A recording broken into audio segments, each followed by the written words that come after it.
The ultimate objective of the adversary has always been to deceive, but that deception comes in the form of trying to sever a relationship between you and the creator. And he knows that he has to do that via changing your perception of what you believe is right and flipping it on its head where you now perceiving what's right as being wrong. And that's the ultimate form of deception. So I want to read these words that the Father says. This is on page 65 of the GBT. It says, their traditions have made the word of Yah of non-effect. They have gotten the supported righteous to think that you can follow the word of Yah and not accomplish anything. This is not true. The word of Yah, when you understand it, causes a revolution against the world. Revolution is not to build up the systems of the world. Revolution comes with a two-edged sword, using the power to define in any means necessary. So the adversaries of Yah, their objective in seizing the power to define and using it to educate us, quote unquote, with lies and deception.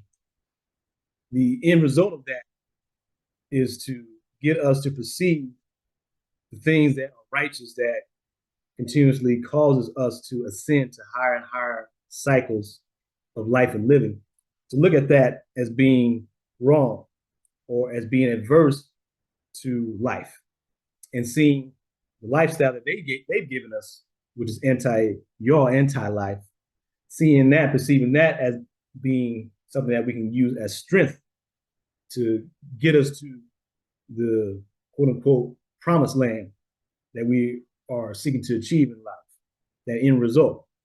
But it's the exact opposite coming out of the lands of the captivity in this Greco-Roman established social system. The word of Yah and that which is associated with the word of Yah, when you apply it, it gives you power, it gives you strength. Okay. And once you have enough faith in it to allow it in your life, which means you have to be vulnerable, and then at that point apply it in your day-to-day life, from there on moving forward, you have now manifested power. And this power, at this point, is causing a revolution to take place, where you are everything that you interact with, every person that you talk to, every action that you engage in is working to destroy the framework of the adversarial world. And if you're not conscious of this transformation taking place and what's needed to take place at this point, the fear of what might happen if you do apply Yah's word in your life will overwhelm you. And when you are experiencing this emotion of fear, the ultimate decision that you make in a state of fear always leans towards a adversarial result, where you always do the wrong thing when you are exposed to fear. Okay.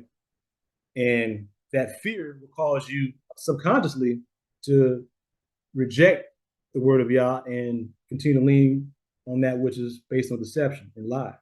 If you're not conscious of that taking place, it can continue to happen to you every time you are exposed to truth.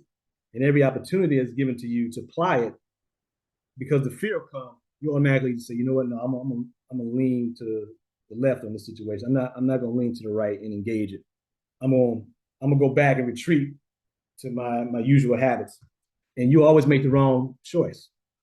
So it's critical that, when we are exposed to Yah's word and we are given the spirit to move with and in harmony with Yah in our life, we have to have enough courage and faith to take those steps and be it, regardless of what we fear, inside, internally, or regardless of the opposition that comes from us making that decision.